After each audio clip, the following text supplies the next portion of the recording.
예, 자, 슈프리마를 34,700원에 20% 사신 분인데요. 싸게 샀다고 생각했는데 주가가 빠져서 아쉽다는 그런 어떤 내용인 것 같은데요. 약 10% 빠졌네요, 이제.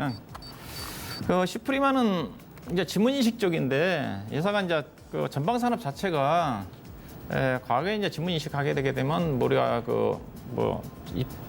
출입문이라든가 그쪽에 보안 관련 쪽에서 많이 사용을 했는데 이 회사의 지금 실적은 거의 스마트폰 쪽이에요. 이게 스마트폰 업황과 관련된 실적에 영향을 받는다 보시면 됩니다.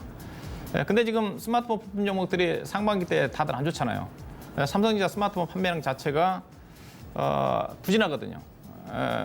갤럭시 20이 3월 달인가 출시가 됐나요?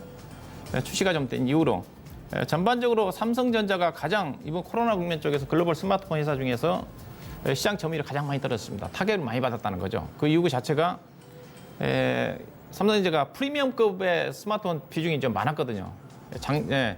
그 회사가 삼성전자 같은 경우는 2018년도까지만 한다더라도 중저가 스마트폰 쪽에 매출 비중이 많았는데 작년도부터 삼성전자 정책 자체가 프리미엄급으로 많이 전환이 좀 되면서 이게 코로나 국면이고 경기가 어렵다 보니까 프레시급 쪽 높은 가격 쪽은 안 팔리고 중저가 쪽 많이 팔리다 보니까 삼성전자 점유율이 많이 떨어졌어요. 다른 애플이라든가 중국의 하웨이에 비해서. 그래서 1분기 때 스마트폰 관련 부품용들 실적이 상당히 안 좋게 나왔고 2분기까지 안 좋을 거고요. 근데 최근에 이제 스마트폰 모델이 약간 반짝반짝거리는 이유 자체가 5월달 저점 찍고 이제 6월달부터 회복이 좀 될 거다. 당연히 회복이 좀 됐겠죠. 상반기 때 워낙 안 좋았으니까. 하반기 때 애플도 좀 좋아질 거고. 근데 이제 올해 스마트폰 판매량 자체가 작년도에 아마 글로벌적으로 따지면 14억 4천만 대 정도 팔렸을 건데 올해 12억 대 정도까지 작년 대비해서 15% 정도 역성장할 거라는 전망이니까 전반적으로 스마트폰 부품 종목들은 올해 실적이 안 좋다고 봐야 되겠죠. 다만 이제 하반기로 갈수록 좋아지니까 이미 악재 자체는 반영이 됐으니까 그렇다 스마트폰 부품 종목들의 주가가 빠지진 않을 것으로 봐요. 그렇지만은 올해 실적 자체는 상당히 부진하게 나올 가능성이 크기 때문에 스마트폰 부품 종목들에 대한 실적 전망치는 하향 조정할 수밖에 없다. 그래서 슈프리마 같은 경우도 그런 영향을 받고 있다. 근데 슈프리마 주가 엄청 싸죠. 다른 스마트폰 부품 종목들은 1분기, 2분기 때 적자나는 기업들 많아요. 근데 회사는 일단은 작년 1분기 대비해서 괜찮고 회사가 작년 3분기, 4분기부터 보게 되면 2분기부터인가요?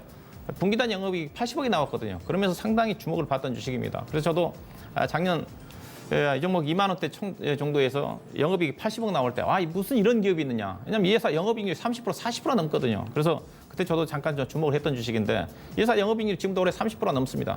30%, 40% 상당히 알짜 회사라는 거죠. 그래서 매출액만 성장이 된다면 삼성전자의 스마트폰 판매량만 다시 정상화 단계에 접어든다는 실적도 가파르게 올라가면서 주가 좀 빠르게 올라갈 수 있는 그런 종목이라 좀 보시면 될 것 같고요. 주가가 지금 쌉니다. 회사 거의 부채도 없는 회사고 영업이익률이 30%, 40%대 회사니까 그만큼 경쟁력이 있다는 거니까 지금 PER로 따지면 지금 9배, 10배 미만이거든요. 그래서 주가는 빠질 이유가 없어요. 주가 빠지다 해서 손절할 건 없다고 봅니다. 다만 업황 자체가 안 좋으니까 스마트폰 업황이 살아나야 되는 거니까 주가가 의미 있게 올라가기는 쉽지 않지 않겠는가. 삼성전자 스마트폰 판매량 회복이 좀 되는 시점 자체는 결국은 3분기 내지는 4분기 정도가 좀 되는 거니까 그때 실적을 확인하고 주가는 고점 돌파를 시도하지 않겠는가. 그렇게 좀 보시면 될 것 같고요. 일단은 보유 의견 제시해 드리도록 하겠습니다. 차트로 봐서는 저점을 좀 최근에 추세 자체를 깨버리는 그런 쪽이지만은 조금 전에 영업이익이 뛰어난 회사고 상반기 1분기 실적 자체가 그렇게 작년 대비해서 그렇게 나쁘지 않는 쪽이니까 어디까지 내릴지 모르겠지만 아마 내려오면 28,000원대 정도까지 내려올 수는 있어요. 시장이 안 좋으면. 그러면 비중이 34,700원 20% 정도 좀 되는 거니까 이 시점에서 10% 정도도 충분히 물타기도 해도 될 만한 그런 종목이니까 손절은 좀 자제를 하시고 일단 보유 의견 제시해 드리도록 할 거고요. 충분히 기업 내용사를 본다는데 내년도 스마트폰 업황이 회복이 된다. 중장기적으로 좀 고점까지 갈 수 있는 종목이고 단기적으로는 아마 4만 원, 2천 원 정도가 목표 주가 좀 되지 않겠는가 그렇게 보시면 될 것 같습니다.